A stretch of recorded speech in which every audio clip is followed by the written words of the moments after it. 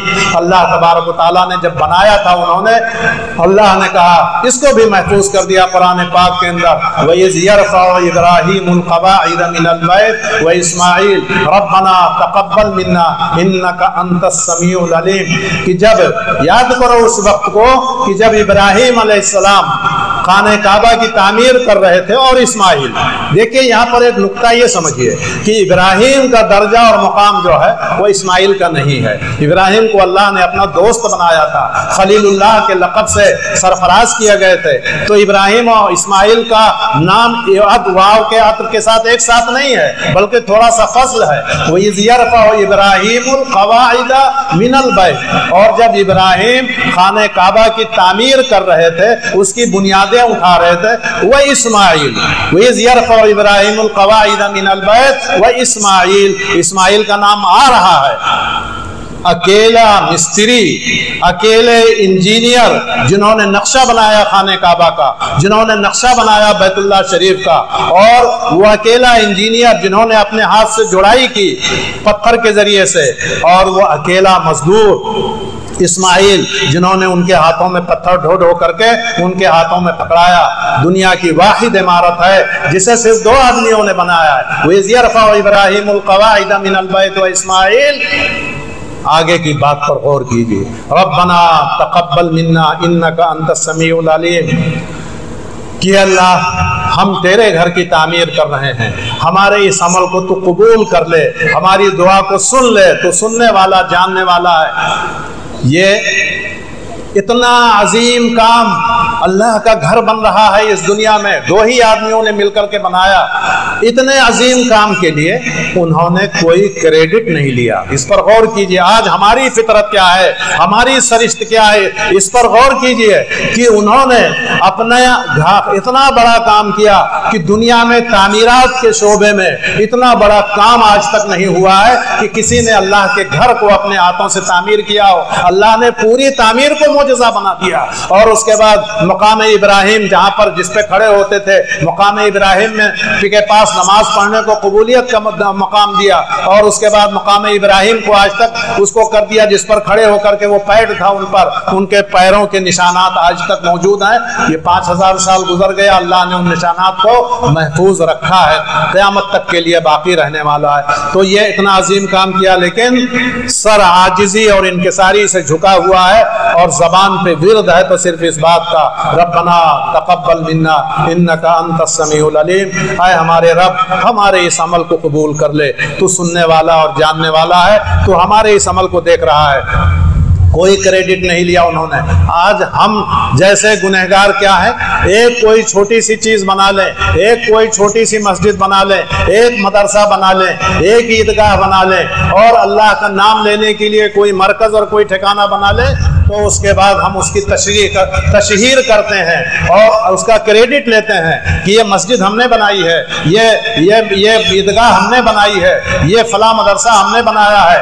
اور ایک ابراہیم اور اسماعیل کہہ رہے ہیں، کہیں قرآن پاک میں اس بات کا ذکر نہیں ہے کہ ان دونوں نے، ایک انجینئر، ایک مستری، ایک راج اور ایک مزدور، کہیں انہوں نے کہا ہو کہ اے رب ہم نے یہ تیرا گھر بنایا ہے۔ اللہ نے تو کہا ہے، اللہ نے تو خود کہا ہے کہ ہمارا گھر ابراہیم اور اسماعیل نے بنایا ہے، لیکن خود ابراہیم اور اسماعیل نے اپنی زبان سے یہ نہیں کہا کہ ہم نے اتنا بڑا شرف حاصل کر لیا، ہم نے اتنا بڑا اعزاز حاصل کر لیا، یا ہم کو اتنی بڑی سعادت حاصل ہو گئی کہ اللہ نے ہم کو اپنا گھر بنانے کے لیے منتخب کیا۔ تو ربنا تقبل منا انک انت السمیع العلیم، وہ اس بات سے خائف تھے کہ ہم نے گھر کو بنا دیا ہے، پتہ نہیں اس عبادت کو اللہ قبول بھی کرتا ہے کہ نہیں قبول کرتا ہے۔ تو سب سے پہلی دعا یہی کرتے ہیں کہ اللہ ہمارے اس عمل کو اگر تو قبول کر لے تو پھر ہمارے وارے نیارے ہو جائیں گے۔ کیا کیا کہا جائے، ابراہیم علیہ السلام کی زندگی پر کیسے کیسے کس کس زاویے سے روشنی ڈالی جائے۔ اللہ تبارک و تعالیٰ نے ابراہیم علیہ السلام کے ان اعمال کو دنیا میں ہی شرف قبولیت سے نوازا، ان کو سرٹیفکیٹ عطا کیا، ان کو سند عطا کی، وفاداری کی سند عطا کی، اور اس کے بعد ان کو دنیا میں یادگار قائم کر دی، حاجیوں کے لیے یادگار قائم کر دی۔ جس مینا میں لے جا کر کے اسماعیل کی قربانی کی تھی، آج لاکھوں جانور اس مینا میں ایام تشریق میں، یوم النحر کو ایام تشریق میں، اور پورے سال حجاج اور پورے سال معتمرین کے ذریعے سے کتنی قربانیاں اس مینا میں ہو رہی ہیں، جہاں ابراہیم علیہ السلام نے اپنے ایک بچے کی قربانی کی تھی۔ یہ عزم نہیں تھا، یہ ارادہ نہیں تھا، آج ہمارے منہ سے نکل جاتا ہے کہ اللہ ہم سے جو بھی قربانی مانگے گا ہم تیار ہیں۔ وہ زبانی قربانی نہیں تھی، زبانی کلامی قربانی نہیں تھی، بلکہ وہ قربانی حقیقت کی تھی۔ ابراہیم علیہ السلام کو پتہ ہی نہیں تھا کہ ہم جس کو ذبح کر رہے ہوں میرا بیٹا نہیں ہے، ایسا نہیں ہے۔ وَتَلَّهُ فَلَمَّا أَسْلَمَا وَتَلَّهُ لِلْجَبِينِ نَادَيْنَاهُ يَا إِبْرَاهِيمُ قَدْ صَدَّقْتَ الرُّؤْيَا۔ اسماعیل کتنا وفادار تھا، اسماعیل جو بچہ تھا ان کا، اسماعیل نے کہا کہ اے میرے ابا جان اپنی آنکھ پہ پٹی باندھ لیجئے اور اپنی چھری کو تیز کر لیجئے، تاکہ ایک تو آپ کی آنکھیں کھلی رہیں گی اور میرا چہرہ آپ کے چہرے سے، میری آنکھیں آپ کی آنکھوں سے اگر لڑیں گی اور اس کے بعد آپ میرا چہرہ دیکھیں گے تو طبعی طور پر باپ کی فطری محبت غالب نہ آ جائے، اور کہیں آپ اپنے ارادے سے ایسا نہ ہو کہ باز آ جائیں اور میری محبت آپ کے دل میں سرایت اس طرح سے کر جائے کہ آپ اللہ کے حکم کو فراموش کر دیں اور اس کے بعد مجھے ذبح نہ کر سکیں۔ آنکھ میں پٹی باندھ لیجئے تاکہ میرا چہرہ ہی نہ دیکھ سکیں، اور چھری اتنی تیز کر لیجئے کہ ذبح ہونے میں کچھ منٹ کچھ ٹائم نہ لگے اور میں ذبح ہو جاؤں۔ واہ واہ، کتنا بہترین مشورہ تھا اس لخت جگر کا۔ ابراہیم علیہ السلام نے مشورے پہ عمل کیا، آنکھ پہ پٹی باندھی، چھری کو تیز کیا، ذبح کیا۔ وہ تو یہی سمجھ رہے تھے کہ ہم اپنے بیٹے کو ذبح کر رہے ہیں، لیکن جب آنکھ کھلی، پٹی جب کھولی تو دیکھا کہ بیٹا تو ادھر کھڑا مسکرا رہا ہے اور یہاں پر دمبا ذبح ہو گیا ہے۔ تو اللہ تبارک و تعالیٰ نے اسی وقت جبریل علیہ السلام کے ہاتھوں جنت سے دمبا بھیجا تھا اور وہ ذبح ہو گیا۔ رسول اللہ صلی اللہ علیہ وسلم پوری دنیا کے مسلمانوں کو ہدایت دی گئی۔ رسول اللہ صلی اللہ علیہ وسلم کو بھی یہ بات اتنی پسند آئی، رسول اللہ صلی اللہ علیہ وسلم کو بھی اللہ تبارک و تعالیٰ نے ساتویں آسمان سے ہدایت دی اور کہا اپنی امت کے لیے یہ سنت جاری کر کے جاؤ، اے ہمارے نبی اپنی امت کے لیے سنت جاری کر دو کہ جس طرح سے ابراہیم نے دمبا ذبح کیا ہے تو تمہاری امت کو بھی چاہیے کہ اس قربانی کی یاد کو باقی رکھے، اور دمبا، بھیڑ، جو جانور قربانی میں مقبول ہیں ان جانوروں کی قربانی کریں، تو بکرے کی، دمبے کی، بھیڑ کی، گائے کی، اونٹ کی، جن جانوروں کی قربانی جائز ہے ان جانوروں کی قربانی کے لیے اللہ تبارک و تعالیٰ نے رسول اللہ صلی اللہ علیہ وسلم کو حکم دیا کہ ابراہیم کی یہ سنت جاری رہنی چاہیے،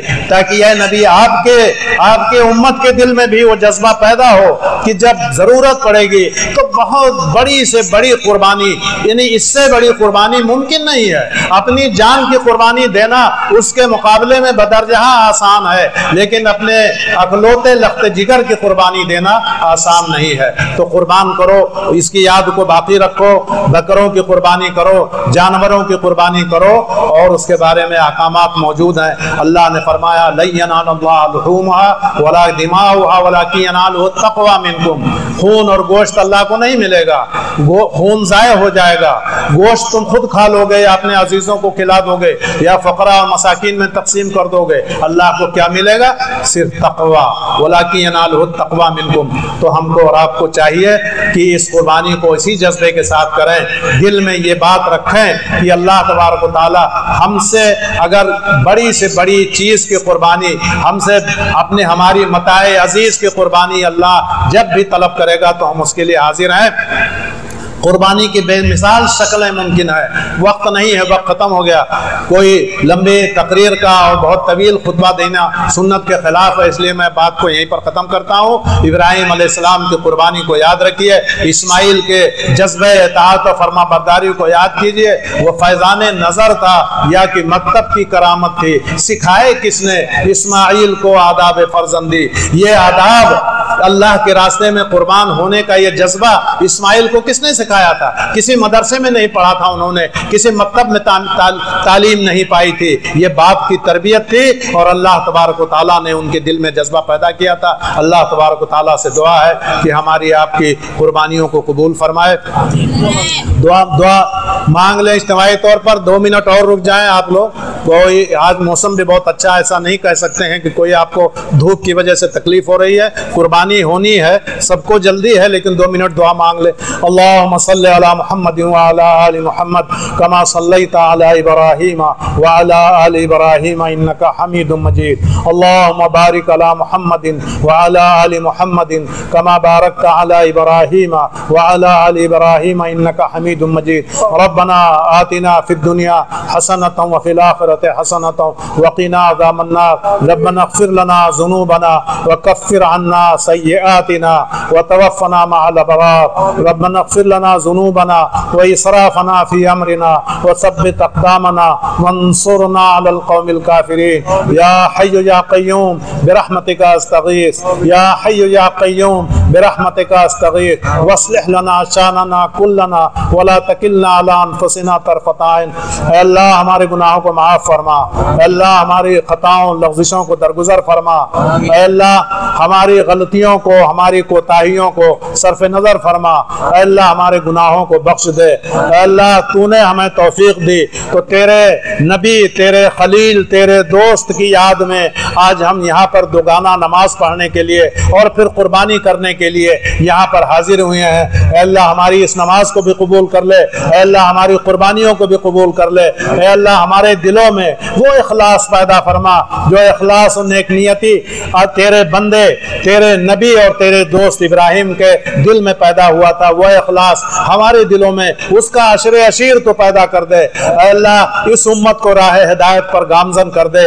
اے اللہ ہم سے جو خطائیں اور لغزشیں دن رات سرزد ہو رہی ہیں، اے اللہ ان خطاؤں اور لغزشوں کو معاف فرما دے. اے اللہ یہ امت تباہی کے راستے پر گامزن ہے، اے اللہ اسے سیدھا راستہ دکھا دے. اے اللہ تیرے یہ بندے نبی کریم صلی اللہ علیہ وسلم کی، تیرے یہ امتی جو راہ ہدایت سے بھٹکے ہوئے لگ رہے ہیں، راہ راست سے بھٹکے ہوئے ہیں، تیرے بتائے ہوئے طریقوں کو چھوڑ رہے ہیں. اے اللہ تو اپنی اس نبی کریم صلی اللہ علیہ وسلم کی اس امت کو ہدایت دے دے. ہماری نیتوں میں خلوص پیدا فرما دے. اے اللہ پوری دنیا کے مسلمانوں کو عزت و سربلندی عطا فرما.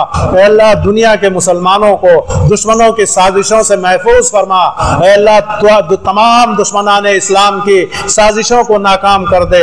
اے اللہ ہماری خطاؤں کو درگزر کر دے. اے اللہ ہمارے گناہوں کے طفیل میں اے اللہ تو ہمیں ہلاک نہ کر. اے اللہ تو ہمیں توفیق دے کہ تیرے بندے ابراہیم کی سنت پر عمل کریں.